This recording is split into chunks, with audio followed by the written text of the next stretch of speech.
Spine surgery की कामयाबी या नाकामी से रिलेटेड एक सवाल पूछा गया है। ये कह रहे हैं कि अप्रिशिएटेड डॉक्टर, ये सक्सेस कितने अरसे तक रहेगा, इसके बारे में बताएं। What if pain starts again and even more worse, कि अगर दर्द दोबारा शुरू होता है, पहले से वर्स होता है, तो क्या करना चाहिए। मैंने अपने एक्सपीरियंस में एक चीज़ सीखी है कि ऑपरेशन से पहले मरीज को अच्छी तरह से इन्वेस्टिगेट करो ताकि आपके रिजल्ट्स आ सकें। ये चीज़ें ऑपरेशन के बाद की कामयाबी या नाकामी को इंश्योर करती हैं। ऑपरेशन से पहले कुछ लोग आपको ये कहते हैं कि जनाब ऑपरेशन के फ़ौरन बाद ये ठीक हो जाएगा या 100% इस पे रिजल्ट्स आ जाएंगे, तो कुछ मरीज़ों में ऐसा लेना पॉसिबल नहीं होता। मैं ऑपरेशन से पहले खुल के मरीज़ को सारी बात बताता हूँ कि ऑपरेशन के बाद आपको ये एहतियात करनी पड़ेगी, इन चीज़ों को फॉलो करना पड़ेगा, इतना सा फिजियोथेरेपी करानी पड़ेगी, फिर आप जाके ठीक होंगे।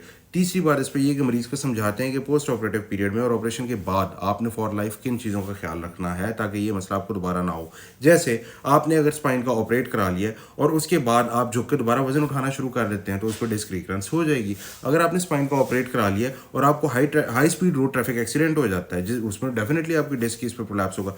स्पाइन का ऑपरेट करा लिया और आपने 10 फुट से ऊंची छलांग मारी है तो आपको डिस्क की रिकरेंस इस पर लाजमी होगी। और स्पाइन का ऑपरेट कराया है और उसके बाद आपने अपने वेट को कंट्रोल नहीं किया, अगर आप ओबीज हैं, ओवरवेट हैं, तो उन पेशेंट्स पे तो फिर हम सिंपल स्पाइन सर्जरी नहीं करते, उन पर तो हमारा मोड ऑफ एक्शन डिफरेंट हो जाता है। लेकिन अगर आपने स्पाइन सर्जरी के बाद आप में रैपिड वेट गेन हुआ है तो उसमें फिर ये होता है कि फिर डिस्क रिकरेंस हो जाती है। इन चीज़ों को हम ऑपरेशन से पहले मरीज़ को समझाते हैं और अगर मरीज़ ये बातें फॉलो करने का कहता है तो फिर हम मरीज़ को सर्जरी की तरफ लेके आते हैं। अगर मरीज़ कहता है ये पॉसिबल नहीं है तो हम सर्जरी से इनकार कर देते हैं, क्योंकि at the end of the day इस पर बदनामी सर्जन की होती है, इस पर और किसी को कुछ नहीं जाता। पेशेंट को सिर्फ ये याद होता है मैंने ऑपरेट कराया, मैं ठीक नहीं हुआ। तो ऐसे मरीजों को जो कंप्लाई नहीं कर सकते उनसे मैं माजरत कर लेता हूँ।